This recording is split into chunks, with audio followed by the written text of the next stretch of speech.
Hello, I'm Sidharth and welcome to Travel Talkies.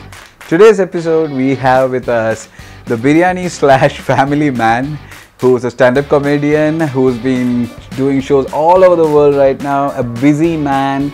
Today he finally decided to spend some time with us, and today we have here with us is Mr. Praveen Kumar. Welcome Praveen, thank you for spending time with us. I was born and brought up in Kanchipuram. Yes. Then I came down to Bangalore to do my MBA. I continued to live in Bangalore for the past 16 years now.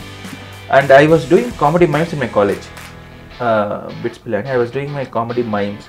So comedy mime is something where you need people with similar mindset, similar wavelength to put out a mime for the audience.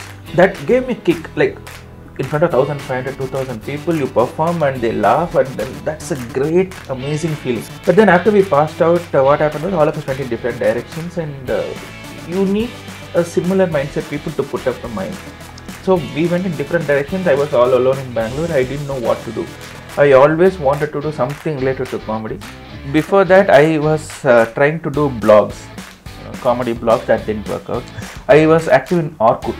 So there were fan clubs for me in Orkut. So I used to put PJs on all that and all that. There was a separate fan club for me. In 2008, I got married in Feb, and 2008 December, I did an article on stand-up comedy. Yeah. Then I got on stage first time in 2008 December for my own college alumni night. It was so horrible. How bad? How bad? Very bad. Very, very bad. See, I didn't know the dynamic. I don't watch other comedians online, like foreign comedians. So I didn't know anything. I know I have to go on stage, tell jokes, that's all. So I wrote internal jokes like Bits Pilani related jokes, so all the alumni will relate to it and all. Okay. I went on stage, and before even I went on stage, that MC introduced me as the best comedian in the world. That was my first time on stage. So imagine the hype created. I went on stage, first 5 minutes complete silence, and that continued throughout the rest of the show. And after that they started laughing, not at my joke but at me. They started laughing. It was weird experience. My friends told me, this is not for you, this is not a thing for you. Luckily I didn't quit. 2010 onwards I started doing regularly. So now I have completed between 1,500 and 1,800 shows so far. And continued. 2014 I quit my job to take this full time. So for the past 5 years I am doing only this, and I am happy with what I am doing. You're sold out most of the time. So you've been traveling quite a lot. If the travel has influenced you directly in your bits that you do? Lot of times. Yeah, okay. Whenever I do a show, there will be some jokes related to travel. Okay, my second special called Kanchipuram to Koramangala. Show about how I moved from a small city to a small town to a big city.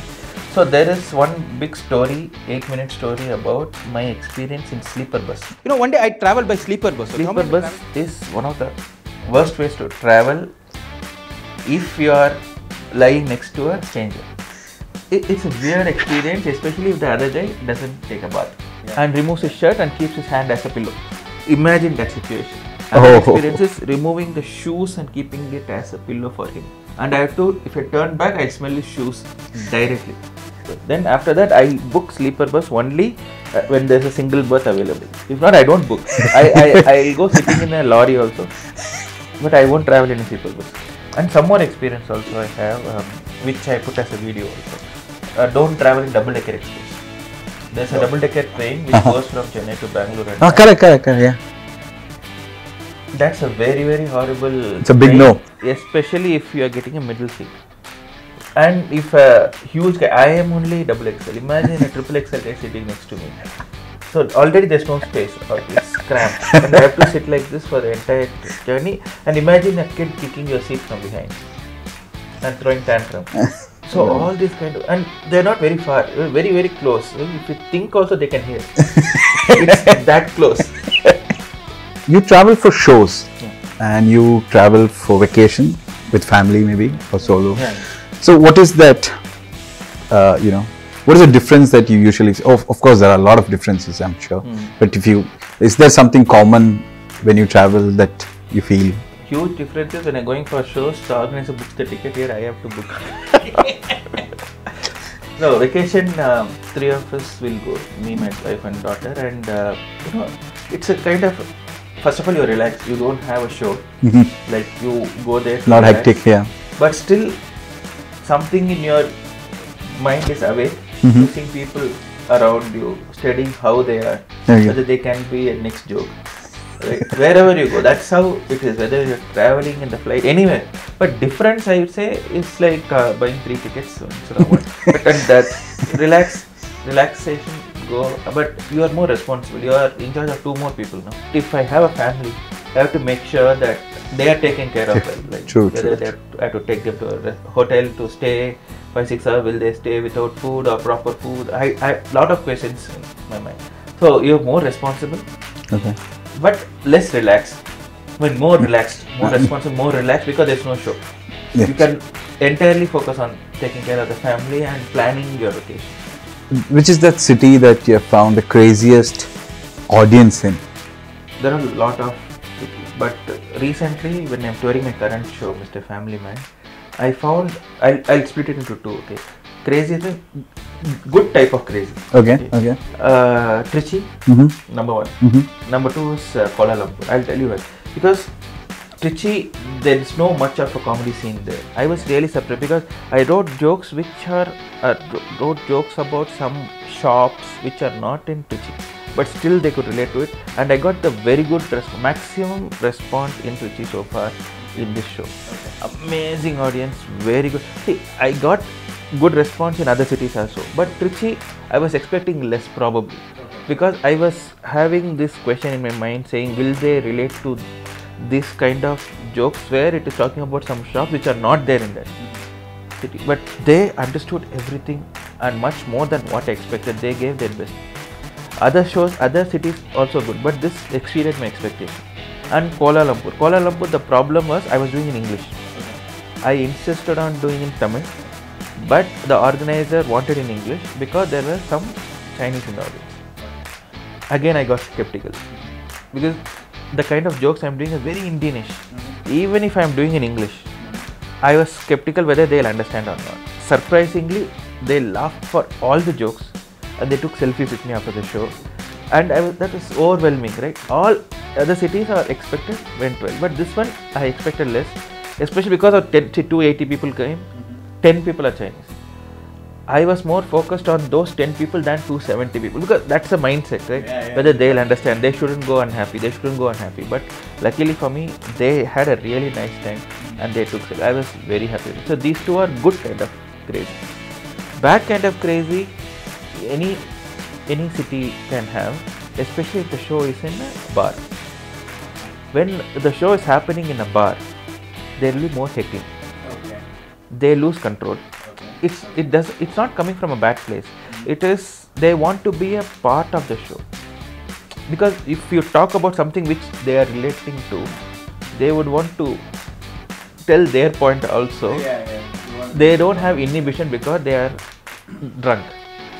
So that time what is happening is that is disturbing the whole show. They don't realize, and it's not coming from a bad place. They want to be, because they are appreciating the joke, they are understanding the joke, they are relating the joke. They want to be a part of the joke, but they don't realize that it is affecting the flow and it affecting the other audience also. So first what you do is I slightly ignore. First time you ignore, saying okay, let's see if it's stopping in the first place. Okay. If I ignore, if I give more weightage with, then they'll start talking more. So I want to ignore first 2 times. After that still they talk, I then put them politely down. So I am in a show, I can talk to you after the show or something like that. But still they do it, I have to put them in a little harsh way. Put them down, like saying on a scale of 1 to Jackie Shroff, how drunk are you? If that's the case, then people are like, oh, good. He is acknowledging the fact that we are getting disturbed. So their people are with you. So heckling happens, it's not city specific. Wherever people are drunk, it's human nature. If it's happening in a pub, there's more chance of getting It's bar specific. bar specific. They're setting the bar high. See, I've been watching stand-up for a long time. Clean comedy, that's something that I started with watching, I think, your shows. When I started way back, I used to write little naughty jokes. My first special, if you take, it's called Tickle Minded, and that had maximum 3 to 4 naughty jokes. But 2015ish, when I wanted to think of my career and properly brand myself, Then I thought, okay, fine. And those 5-6 shows, I was not comfortable telling it on. I don't use the F word on stage. Okay. Anyways, even Ah, if yeah. it's not a joke. Okay. Because I feel uncomfortable telling Okay, that word. I always assume that my mom is sitting in the audience. Okay. Okay. Then I realized 2015ish, so I thought, okay, let me remove that 5-6 jokes. And whatever new jokes I'm writing, I have to write it clean. Okay. That's all I Okay. need to rebrand myself as a clean comedian. Ultimately, I think of the audience who come. They come with family. Okay. I want to keep the entire family entertained. Okay. Full family means even their parents. Because I am doing in Tamil, a lot of them are bringing their parents. True. True. True. And it's a clean competition. So, which is that place that you love the most when you travel? You know, the nature, maybe a city or. As a tourist, I like two categories of places. Okay. One is proper city where there are a lot of tourist spots. Okay. Like Singapore. Mhm. Singapore was amazing. Mm-hmm. First Yeah. time when I went there with my family, we had a wonderful time into everything where a typical tourist person goes. And the other side of spectrum, if you have serene, calm, Mm-hmm. and we went to recently was Chikmagalur and Wayanad. Beautiful place, but not much to see. Mm-hmm. Sit in one place, Relax. open the window, see the nature, relax, or go out, see the sunset, sit. Mm-hmm. Nothing much. Okay. Just sit and watch the sunset on top of the hill. That feel, that connect, and if there is a river or what do you call that? Fall, waterfall. nearby. That sound Actually, calm you and the down. nature and sunset and loved ones near you. What more do you need? So, all these trips shows and vacations that you take, what is that one thing that you wouldn't miss carrying with you? Mobile charger. We have to accept that we are addicted to mobiles. True. Forgetting mobile is second to impossible, but forgetting mobile charger can happen, right? So if you don't carry your mobile charger, if your mobile is dying, that's the worst feeling ever. You cannot concentrate on anything. See, the life has become so different now that you carry more chargers with you than the clothes.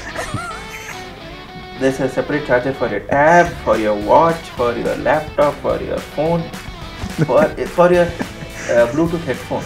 True. Very true. Everything you have to charge. You take one pair of clothes for one day, but you have to take 5 chargers. Any of these characters that you met, if you have used in a bit? Double Decker Express, what happened was I was sitting and behind, as I told you, one kid was kicking the seat, Mm-hmm. so, throwing tantrums. Mm-hmm. Mother didn't bother. And I was waiting for the breakfast to come, and they were selling breakfast. Mm-hmm. And dosa was there. I was very hungry, so I ordered dosa. Okay. I was about to eat dosa. That day started cooking again. Okay. What does he want? Dosa. Mm-hmm. What dosa? My dosa. He wanted my exact. So what should the mother say ideally? Mother should say, no, that is uncle's dosa. I'll buy you a new one. No, she didn't say that. Mm-hmm. She said that dosa is full of germs. Only dirty people will eat it. I'm like, I can hear you. It's not that far also. Like any person with conscience, I continued eating. I had to do it. I was hungry and not bothered. Even if I get stomach upset later, it's okay. But actually, that also happened. Yeah. Stomach got upset. That bluk sound, all that happened. That lady was true, but at that point I was hungry. First preference was dosa. If I die later also, it's okay. Dosa has to go inside me first. So I finished. So that was the bit which I did, which really happened. So, have you ever been so lazy that you didn't want to travel, or you missed something, or missed a flight, maybe? I am basically a lazy person, number one. Okay. Lazy in the sense, if I sit in one place in my house, one couch, one portion of the couch, with my wife and daughter still fight with me that I won't get up from there. I won't give the space to them also. If I stay there, it's like Fevicol. I won't get up from there. I will be stuck there, and I will ask my daughter to do everything, to change the channel also. So she will be my remote for the remote. So, what is that one, advice to aspiring stand-up comedians that you can give? One advice. One word, maybe. One word. Yeah, let's see one word. 2 words. Okay, cool. Don't jump. The reason is, see now a lot of comedians are jumping into taking this full time when they are not earning that much income and they are earning well in a day job. So just because it's a trend, don't jump into it just to take it full time because others are doing it. Then what's going to happen is you start becoming desperate for gigs. Then you start accepting gigs which are paying much lesser than what you actually deserve. You are bringing the market down, market value down. So basically what advice is, if you start earning at least 2/3 of your day job salary through comedy, then start about quitting. Till then, do not quit and get the market very down. So Praveen Kumar, the family guy, thanks a ton for coming down, talking to us. Thank you for having me here. I've been following your work and you guys are doing a great job. So all the best for you. Thank you. And wish you much more bigger celebrities to interview for, and then they will be interviews for your channel. Thank you very much for having me. You guys are fabulous. Thank you. Thanks. And if you guys are watching it, please subscribe to the channel. They're doing a great job. Thank you.